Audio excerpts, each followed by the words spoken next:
We'll come back to the friend zone in a minute. We've been in a series called Backscratcher, and really the whole series is kind of based on the premise and idea that in life there's things that you need somebody else for. We've talked about what parents need from kids and kids need from parents.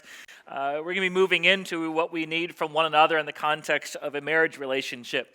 And sort of the metaphor we've been building off of is we have those things that we need some help for from somebody else, but instead of looking to somebody else, we just find some other way to meet the need. Like a back itch, you just find a good back scratcher, which, by the way, this is the best one I've found yet, and I think it's because it mimics an actual hand. It's a little creepy that it has fingernails for some reason on it, but they're not like sharp fingernails. And then look at that, it's got a shoehorn on the other side. So anybody still use shoehorns anymore? Okay, all right, yeah. If you have a hard time getting down to it. So yeah, this has been my favorite one so far, so I'm not giving this one away, but I do still have one of these. So we're talking about being single today. Anybody single here today? Hey, all right, here we go, right on the front row. There you go. Very own back scratcher, all right. I want to talk about this morning about how do you find the perfect back scratcher for life? In other words, how do you find that person to be married to? Before we can really talk about marriage, I think we need to sort of pause for a minute and look at the dating side of things. This is all the more relevant, not just because I've gone through this process a few times in my own life, but because I now have kids who are moving into this phase in life, and so I'm thinking more and more about it. And along with that, the kind of disturbing trend that we're seeing now is that fewer and fewer people even want to get married. And as such, the average age that people are getting married keeps getting pushed later and later. Back in the 90s, when the first time I was on a go-around of the dating scene, the average age that a woman would get married would be 23 and a man would be 26.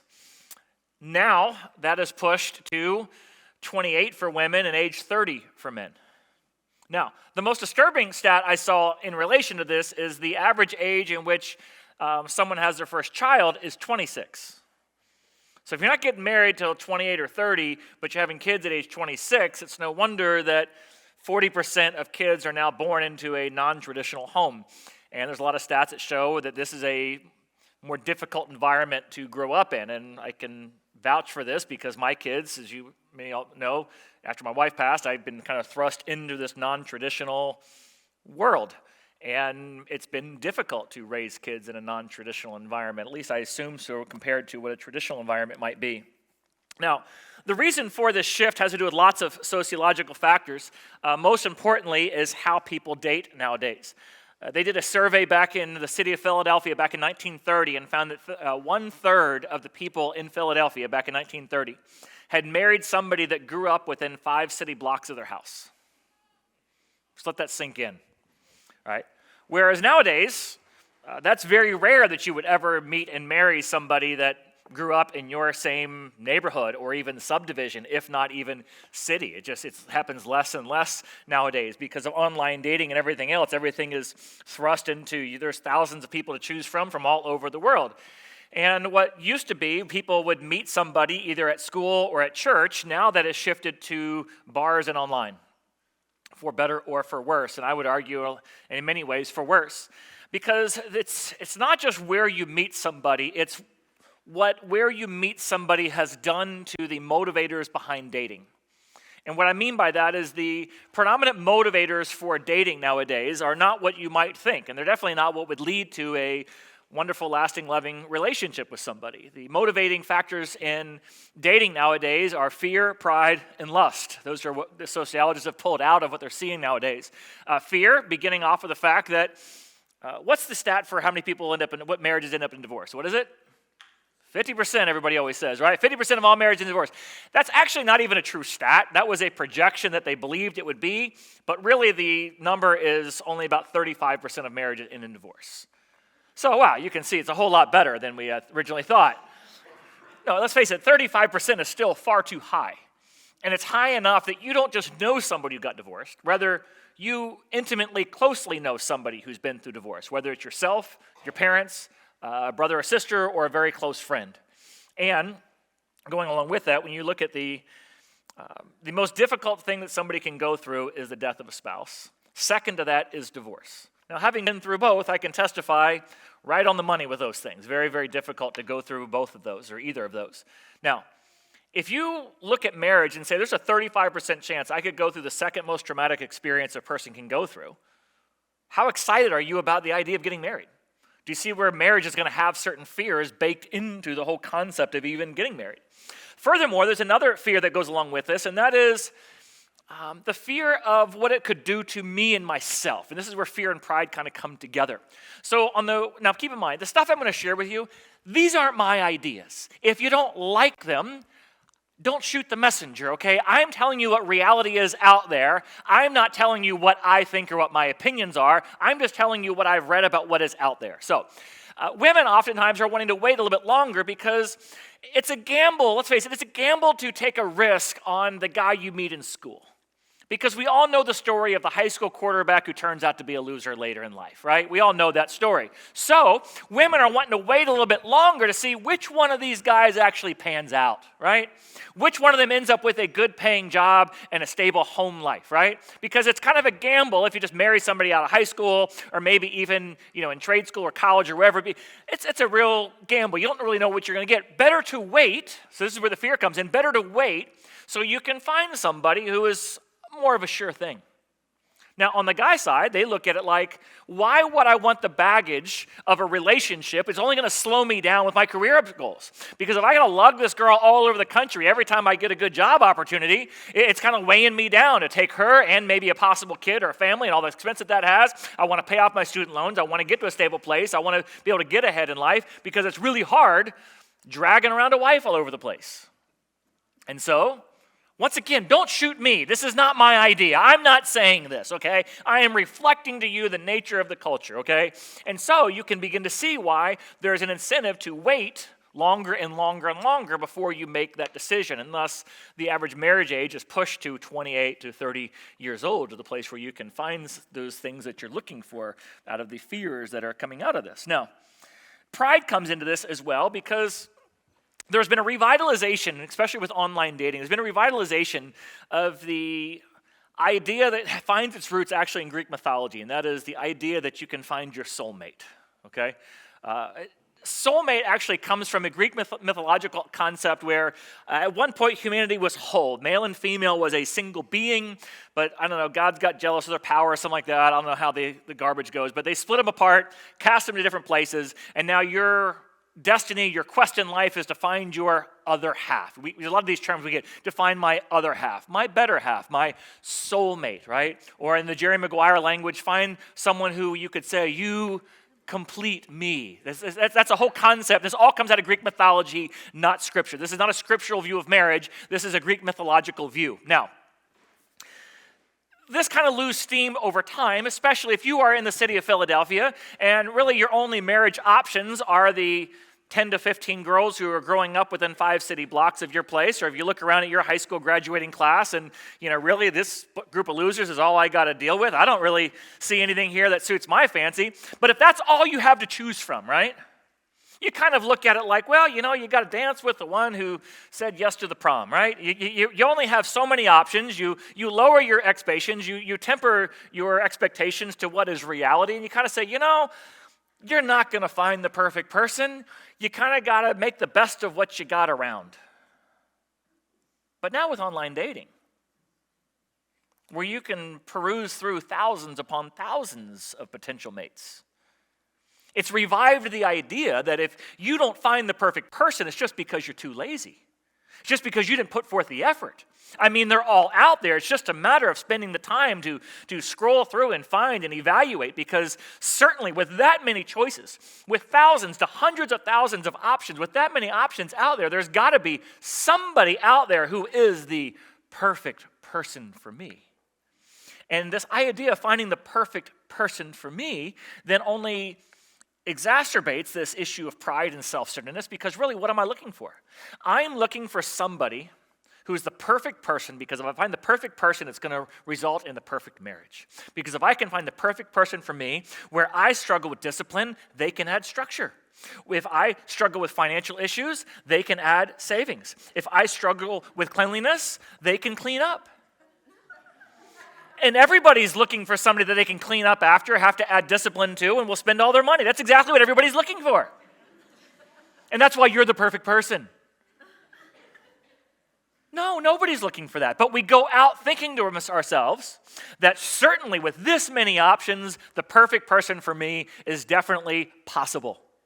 And when you come across somebody who doesn't measure up, well, that's okay. There's always somebody else out there. There's more fish in the sea. There's more people on whatever your online site is that you want to go to. There's tons of people out there to choose from. Just find somebody else who fits the mold. And so dating becomes this very self-focused endeavor to find the perfect person for me. Furthermore, if you look at online dating, think about the characteristics that thrive in online dating. It's looks and charm, right? It's what does your profile pics look like? Get those good down angle shots and the one where you actually look decent and maybe still have some hair. And then you also go with, what kind of witty banter can you put in your online dating profile? Okay, and so you kind of put through there something that might make them laugh or bring out your humor, right? What does Proverbs 31 say about this? Charm is deceitful and beauty is fleeting. And yet, what is the foundation of online dating? Charm is deceitful and beauty is fleeting, but that's the foundation for what it takes to find a mate nowadays. Is you got to have a picture that looks good, and you got to have a bio that's quite charming and attractive. Now you add to this issue of fear and pride, the other motivating factor is lust, which is a result of what I would call the pornification of our culture. And what I mean by that is porn has become so pervasive, it impacts every aspect of our life, everything from how people date to what people wear, and it just kind of continues to go on and on and on. Now, for one, it has changed how we view sex. It used to be that sex outside of marriage had a taboo with it, and so part of the push to get married was the desire to have a respectable relationship, and of course, to not have a transmitted disease, and on and on. The only safety and security for this kind of relationship was found in marriage. That is definitely not the case nowadays. Things have been much more accepting around the board. Furthermore, pornography has changed the way that men view women. Is that a fair statement? Okay. Now, in that, it pushes you to realize that there's lots of different things that you might be attracted to, and you may have a different attraction on a different day. And so pornography feeds right into that, because whatever you want, you can find on pornography. But guess where you can also find it now? On a dating site where the thumbnails mimic the same pictures they see on a porn site. And so you've got somebody who's been trained since the time they were 12, 13, 14 years old to just look for new and different, new and different, new and different. And now they go into the dating scene. New and different, new and different, new and different. I want to date a redhead. I want to talk to a redhead. I want to see what it'd be like to be with a redhead. You can find one. Eventually, you could probably get one to go out with you. Maybe. I don't know. But you have a possibility. And you can hang out with her for a little bit.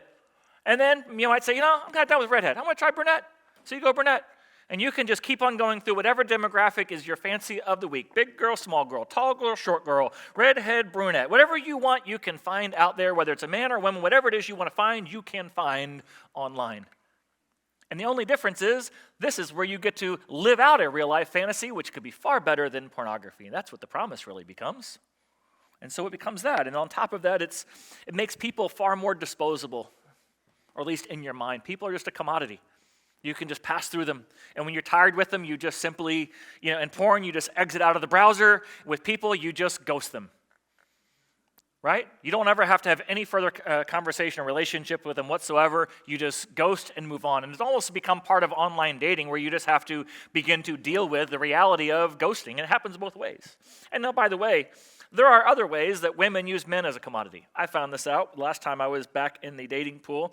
I actually went out with somebody, and while we were talking dinner, I found out that she didn't even live here. She was just here for like 2 weeks. And I was like, then why didn't you disclose that? What did you say? She said, well, I just wanted to go out to dinner. And she opened my mind, or my reality, to the fact that this was a very common thing amongst her friends, and many other people, that whenever you're traveling, if you want to find good things to do and fun things to do in a city, and you want to go out to nice restaurants, you just go onto dating sites and you'll find a guy who's a sucker like me who will take you to a nice restaurant. And I just sat there thinking to myself, we really should split this check. You really should split this check. I didn't, because I'm just not that type, and I probably should figure that out. Maybe, I don't know. I just a sucker right across the top of my head. So that's what dating has become, which is why, for me, I got to the point where I just didn't want to do it anymore. Maybe some of y'all have been there as well. And the reason why I showed that opening clip is because when I was in high school, when I was in college the first time around, the one place I never wanted to be was in the friend zone. And now, some 20 to 30 years later, I found that's all I wanted. My desire was to be in a friend zone. That was it.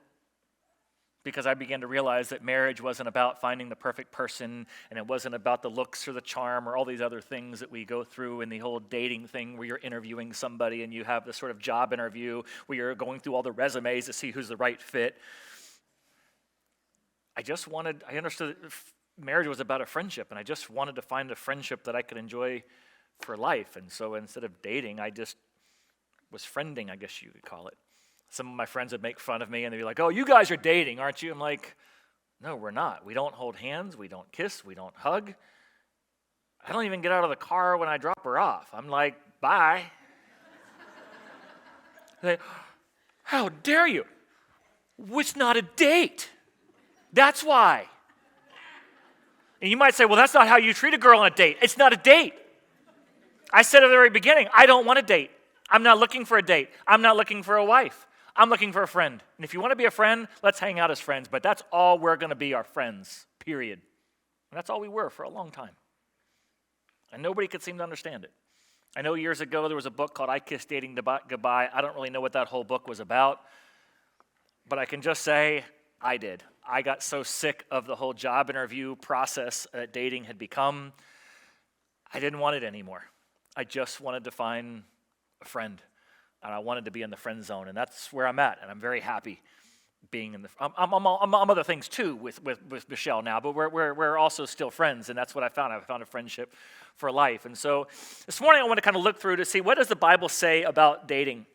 Now, on the surface, I got to come out and say there's not a whole how-to guide on dating. The Bible has a lot to say about your character and your relationship with God. It also has a lot to say about marriage, and since dating really is about that which is leading up to marriage, we can pull some stuff out of that, but we can also pull out of the kind of character and the values that are necessary for finding the right person. I'd also suppose that there's many things out there that we think are dating, or that we think are marriage verses, but they're really, I would say, dating verses. So, for instance, over in Proverbs, when you read a proverb like this, it says, Proverbs 21:19. It's better to live in a desert than with a quarrelsome and nagging wife. Now, if you don't like that verse, that's God. Just take it up with him, not me. Okay, God said that, not me. Okay, all right. But let me just ask you this question. That setting, that statement, who do you think said it, and who do you think they said it to? Was that one married guy complaining to another married guy at the bar? Or is that a married guy talking to a young man about his dating? Listen, son, it's a lonely life when you make a wrong choice for who you marry. And that's something we can all understand, right?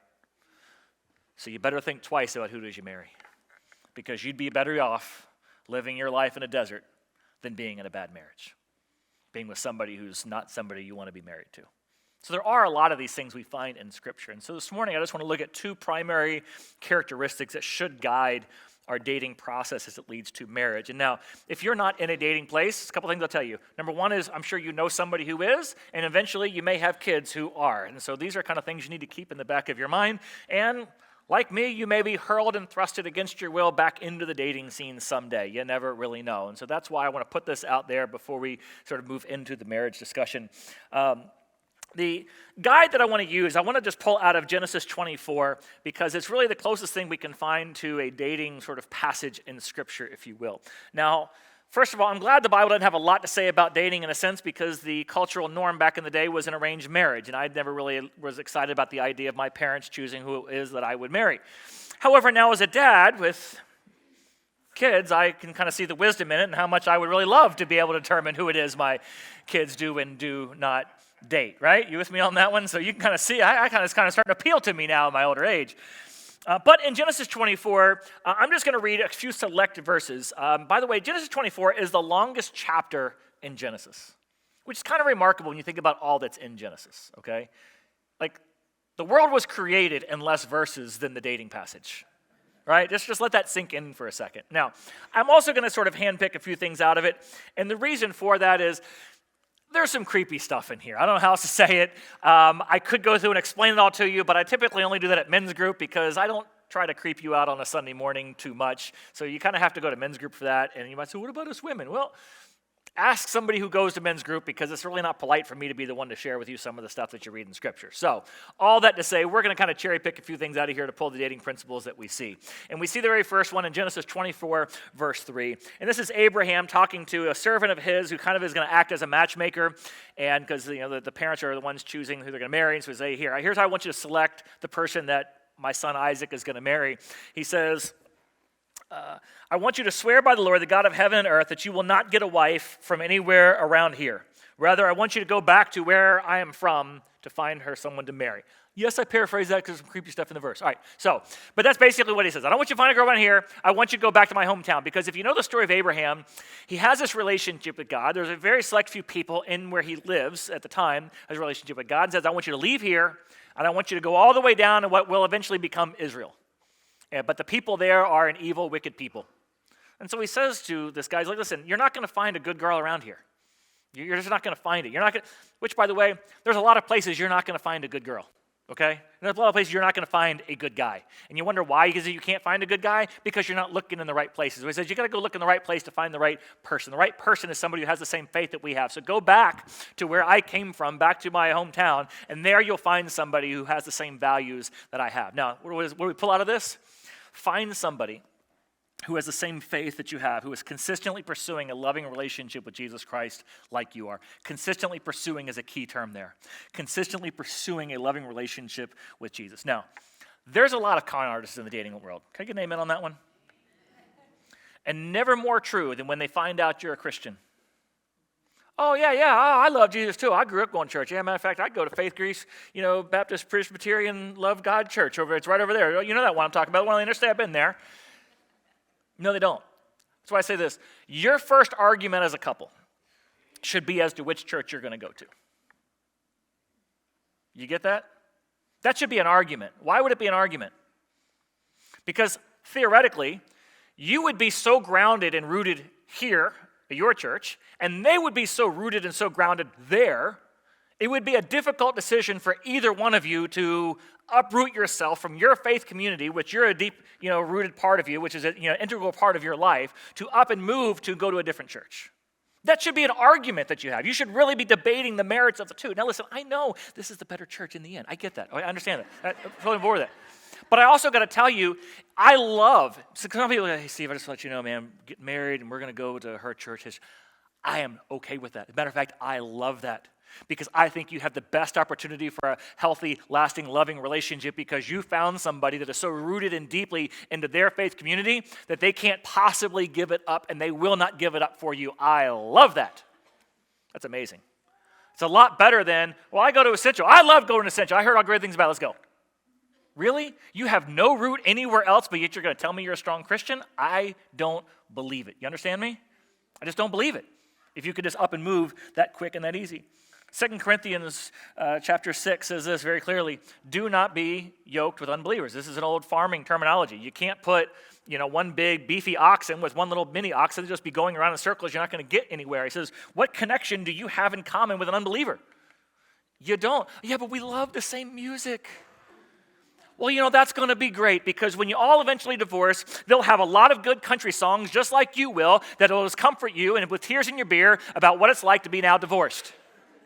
Going through the big D, don't mean Dallas. Yeah, you'll be great. It'll be wonderful for that time in your life.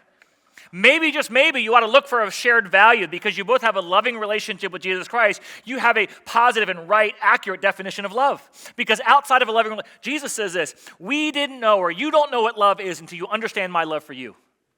Because Jesus Christ showed us a love that this world did not know. It was a all-giving, sacrificial, you before me kind of love. It is described for us over in Philippians chapter 2, which says, do nothing out of selfish ambition or vain conceit, but in humility, consider other people's needs as more important than your own. We should all have the mind, share the mind of Christ, which was willing to give up everything that he had in heaven and come down here for our sake and give his life as a ransom for us. Sacrificially loves us. John would say, we didn't know what love was until we saw the kind of love where Jesus laid down his life for us. Now, the reason why I say that's so important is because you long to hear the words from somebody to you that says, I love you. But what people typically are saying when they don't understand this kind of love is simply, Well, I love me. I love the way you make me feel. And so by the transitive property of love, I love you. And what are they really saying? I love you only simply because of what you do for me. It goes back to what is the motivating drivers in relationships? Pride, lust. Of course I love you. I love the way you make me feel. I love the way that you're going to complement my life. I think that you will complete me. That's not love, folks. That's going to fade. You need somebody, when they say, I love you, what they're saying is, I will lay down my life for you. I will sacrificially give my life for you. I will put you before me, and that's the key to a happy, long-lasting, loving relationship. And if you don't have a loving relationship with Jesus Christ, or if they don't have a loving relationship with Jesus Christ, how could you ever trust what they say when they say, I love you? It's probably not the same thing. It's probably a completely different word that they don't even understand what love is. Or what about money? What if their view of money is that the more money, the better, because that's the key to happiness? Whether you see money, it's the root of all evil. If we just make our life all about all the things we can acquire, but nothing else, it's going to lead us to a very bad place, a very self-centered place. What's their view of forgiveness? There are no enduring relationships without forgiveness. We are too sinful of a people to have an enduring relationship with anybody who cannot forgive us and we can't forgive. So what's their view of forgiveness? Is it just a feeling? Is it an altruistic thing that you conjure up that with power and self-will? Or is it simply because you realize God has forgiven me of so much, how could I not forgive you for anything that you've done to me? Outside of that, I don't know how you have a loving, lasting relationship with somebody that's going to require forgiveness over and over and over again. What's their view of marriage? Is it a covenant? Is divorce an option? How permanent is this thing when somebody says, I do? I don't know. Dating is training you how to leave. It really is. It's training you that people are disposable, and if you don't like them, you just move on to the next one. And so what is marriage? Well, marriage is what we're going to do for now, but if it doesn't work out, and I feel like I don't love you anymore, or you don't love me, then we'll just move on if you're not meeting my needs. Or is marriage a lifelong covenant that reflects the relationship God has with us? Which is it? It matters. The next thing about it is, he goes on and he says, so this guy is going down. He gets all the way back there, and he's there in town. He's looking around and he starts praying, God, just make this easy. Show me somebody who's the kind of girl that we're looking for here. And it says, and just then Rebekah came out with her jar on her shoulder. I'm going to skip down. It says, verse 16, she was a woman who was very beautiful. She was a virgin. She'd never slept with any man. And she went down to the spring. So you go down to the spring, like in these towns, you'd have to go down a whole long series of steps way down into the ground. That's where the water cisterns would be. It'd be collecting all the rainwater. So she goes all the way down there. She carries her jar back up. And so she sees this guy who's from out of town sitting there. And this guy says to her, please, ma'am, could you give me a little bit of water? And she says, sure, sir. And so she goes over and she pours him some water. And then what she does on her own, she looks over and sees his camels and says, well, here, let me put some water in the trough for your camels. It doesn't look like I have enough. I'm going to go back down, get another jar of water, come back up, finish feeding your camels, and then I'll go down and get the water that I came here to get for myself. Whoa. Y'all get all that? What he is observing is he's observing the kind of character and the person that you'd want to be with. So step one is they've got to be consistently running after God, but second of all, they've got to have the kind of character that you'd want to hitch your wagon to for the rest of your life. And what he sees in her is, yeah, she's a pretty girl, but she's kept herself morally pure, and then she just has this character that says, I'm a kind person. She saw he had a need, and she went to help him, and then she went above and beyond what was even being asked. Not to mention the fact that she's probably pretty athletic and in good shape and good health if she's going to keep going up and down the stairs all day, right? Little side point, little side benefit, right? So you look at all of this stuff, and you see the character that comes out of this and the kind of person that she actually is. Now, I'll tell you this. You will be misled if you think you're a good judge of character. Because when it comes to dating, many of us are like a bull when we see red flags. We charge right into it, and it doesn't work out any better for us than it does for the bull. But at the end of the day, you've got to come back around and ask yourself the question, is this person really somebody I should hitch my wagon to? One of the best indicators of this is, what do your friends think of this person? That's not just a Spice Girls song. But if you look at the Song of Solomon, there's 4 characters in the Song of Solomon. It's this book about dating and marriage. There's God, the man, the woman, and their friends. And they're constantly asking their friends, what do you think of them? What do you think of them? What do you think of them? If this relationship is causing you to lose people who've been lifelong friends, or causing you to fall further and further away from your loving relationship with God, These are some indicators that this isn't a good thing for you. And for those of you who aren't married, I just want to ask, or who are married, I want to ask this question. Is the person who married you glad they married you? These are questions for reflection, sir. She already knows the answer.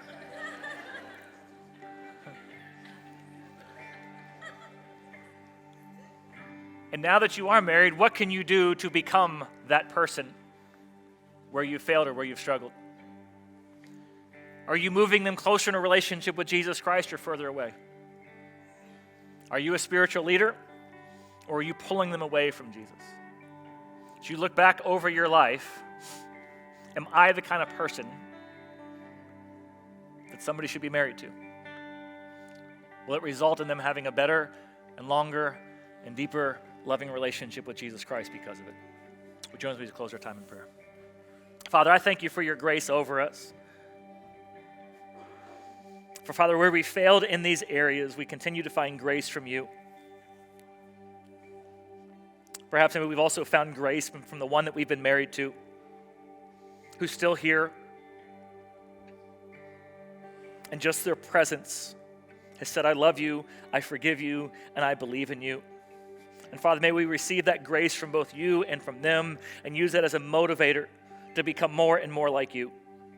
For those in this room who are single, who are struggling through this desert wasteland that is often the dating scene, may they find their peace in you, that they might wait on you as they pursue your vision for what marriage is intended to be. We ask all these things in your Son, Jesus Christ. Amen.